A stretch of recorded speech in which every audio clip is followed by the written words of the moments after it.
Welcome to episode 1 of the Vertical Digest podcast with special guest Ashley Michelle Grant and our host Gene Gallerano. What's your story? Well, I moved here about 2.5 years ago, and I never was planning to act growing up. I was always interested in the arts, but academics was my main focus, just trying to get into a good college, make money for myself. But as I went through college, I couldn't pick a major. I was always changing what career I wanted to do. And then my best friend, she acted her whole life, and I was helping her with auditions one day, and she was like, why don't you come and try? And I was like, okay. And I thought it was really fun, and I signed up for the websites for it, and it started off as a hobby because I was like, I'm not going to put my heart and soul into this. I'm going to get crushed. But then once I started getting auditions and nailing some stuff, I got my first role was a pilot, an indie pilot in 2021. And I was like, oh yeah, I'm hooked. This is what I want to do for the rest of my life. I dropped out of college and I was a server until I had enough money to move out here. Do you remember what the audition was that you were doing with your friend? No. No. No idea. It was a long time ago. What was the feeling? Why did you identify so easily, this is what I want to do? I just thought it was so fun. And I think I struggled so much finding, I was passionate about a lot of different things. I was going to school for psychology, but then I changed it to business, then I changed it to fashion. It was so hard to commit to something. And then acting was kind of like a way to commit to something, but then still get to pursue all those different careers at the same time, because you can pretend to be anyone. So I think that's what I liked about it, the versatility, the variety of it. Yeah, you get to drop in other people's lives for a little while. Yeah. What's a fashion designer? What's a entrepreneur? What's a hockey player? What's an astronaut? Yeah. Yeah, literally. Yeah. All my little girl dreams come true. I love that. Yeah. So when you get a job, how do you prepare for it? Well, of course, I like to read the script over and over again, just annotating. And that's the academic side of my brain. I'm like, yes, I get to annotate. I get to highlight, make notes, think about the thoughts that the character would be thinking in each scene. And yeah, and just play it out by myself over and over again. Cool. Tell me about the process of getting into the vertical space. So, like I said, I moved here 2.5 years ago. I lived in Anaheim at first, staying with family, and I was just doing any audition that would come my way. And there was an audition for a vertical that I didn't know it was a vertical at the time. It was a gender-swapped Roman Empire project, and it was really cool. I got to play, my audition was for Queen Caesario, which was Julia Caesario, Julius Caesar. And I thought it was really fun. And then I showed up on set and the camera was this way. And I was like, okay, cool, whatever. But then I very quickly discovered the whole silly atmosphere of it and the hookness of it. It was a really fun time on set, but I realized it wasn't very serious, especially in the beginning. What does that mean, the hook component over the episodic component? It was very much the same rhythm as going on TikTok and just constantly being stimulated. And in order for someone to follow the story, there had to be something new or a hook at the ending of each little episode. So we would be doing the silliest things just so that people would still pay attention. Give me an example. So for the first vertical ever, so this guy was a time traveler. And he happened to stumble upon my Roman Empire. And in order for me to not kill him, he had to keep showing me these cool things. So, for instance, in one episode, he showed me what fried chicken was. And I don't know where he got the fried chicken, but it appeared, and I thought it was the greatest thing ever. Because I've never tried it before. I was a queen. Yeah. Fried chicken fanatics everywhere will tune into this. Yeah, for sure. How many episodes a day are you doing on these? Oh, it's not even, I don't know how many episodes, but scenes, it could be usually from 12 to 20.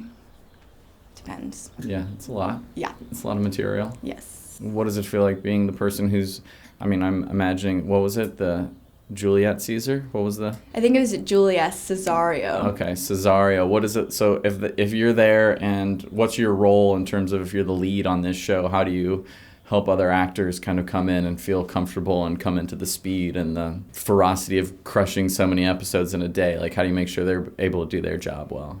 I think I developed a rhythm like over time doing so many of them. I really like to like practice with everyone, and like I want to do like speed run of the line just so that we get that, at least that short-term memory to kick in. And yeah, just like run the lines over and over with everyone and play around. There's always like some space for rehearsal, which is great. But even if we're like all in makeup or changing, we'll be like running lines, like just trying to multitask. But I'll if nobody else is doing it, I'll just take the lead and like getting everyone started for doing that. Yeah. Yeah. If the entire vertical industry evaporated tomorrow, what components of it would you take with you into other work?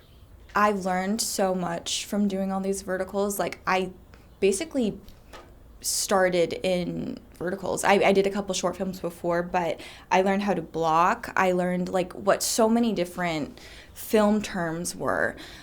So I think I would take all of that information with me. It gave me the confidence to know that I can learn scenes like that. Like if I need to, I can just push myself and I can do it. So there's really no excuse. Like if I need to submit an audition tomorrow, like I know I can do it. It's a great skill. Yeah. How do you use the potential psychology degree you were working on? How do you use that in terms of working on some of these characters? I mean, do you think about it in that capacity, or do you? Oh, for sure. Yeah, I've always had a fascination with the human brain, and I think that, again, acting also allowed me to explore psychology without being constrained in this box of having a degree for a certain career path. I definitely try to figure out what the character's going through and what the other character's going through, and having empathy and being able to connect with them in that way, no matter what kind of character they are, definitely helps. And I use that every day when I'm on set. I love that. So you are helping define a format that didn't exist 10 years ago. I don't think it existed 5 years ago. Do you feel like you are an actor inside of this, or like solely an actor inside of it, or do you feel like you're witnessing maybe something larger than just your particular role inside of it?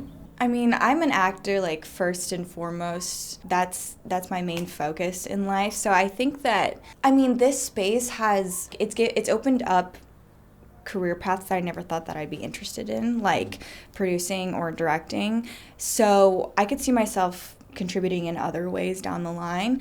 But yeah, right now I'm an actor and like this whole world is like building around me. But I'm very lucky to have had like one foot in early on. It seems like a pretty entrepreneurial space. Like a lot of people are taking it and starting to produce and direct and write and do their own things. That's one of the things that fascinates me about it. It feels kind of like a Wild West in a way. Oh, yeah, we use that term all the time with it. My friends, we all joke about how like sometimes we get scripts that just aren't the quality of content that we want to play, and so it's like, let's just write our own. And I've never really taken interest in writing, but a lot of my friends have, and they're really talented writers, so it's fun to be a part of that and get to step into their worlds and like know that like I'm in good hands, just like having my peers around. Yeah. So you'll have a production company soon. You'll be directing, writing, maybe. Producing. Maybe. Yeah.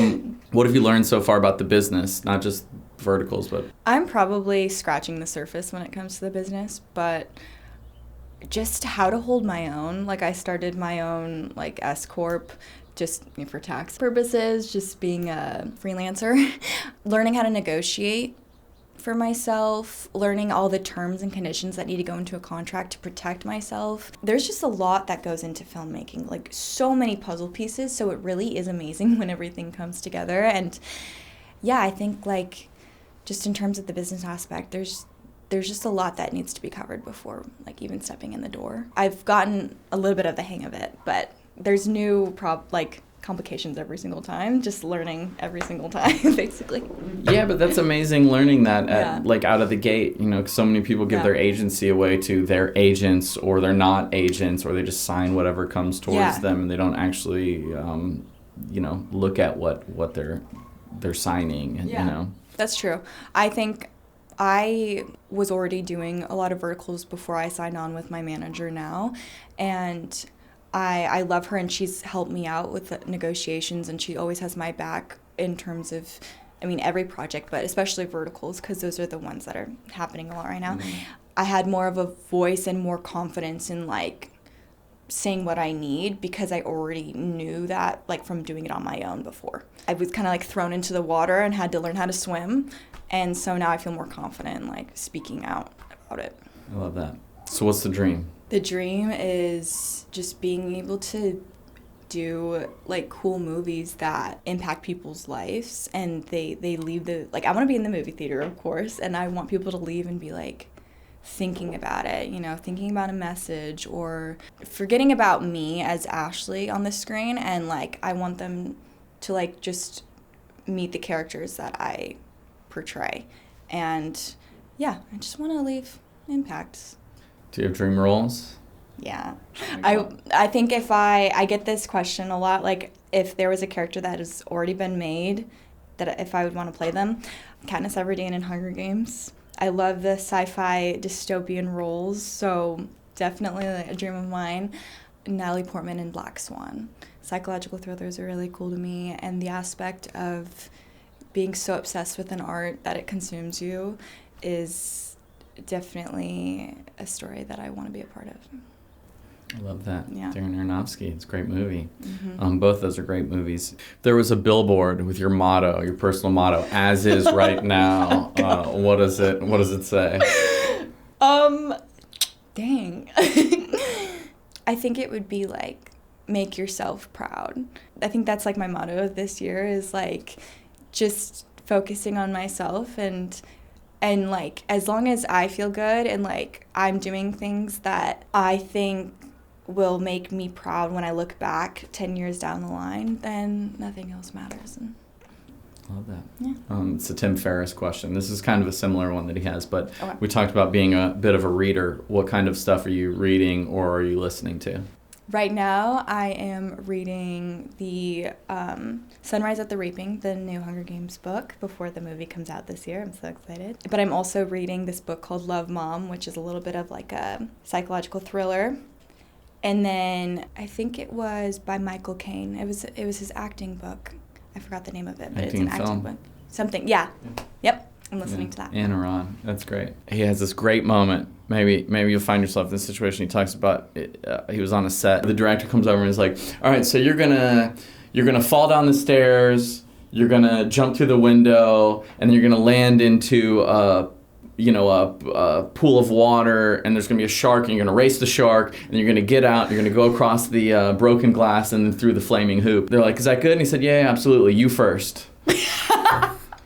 And that's how I always feel. I'm like, "Oh yeah, you want me to roll you want me to put my face in the dirt and then I jump through the puddle and then do this? Yeah, absolutely, you first." And You then and me, buddy, let's go. Yeah, just show me how it's done. I know. My friend was recently on a set, and the director would, like, only make his actors go in the pool when, like, he was in the pool, and that's so respectable. I love that.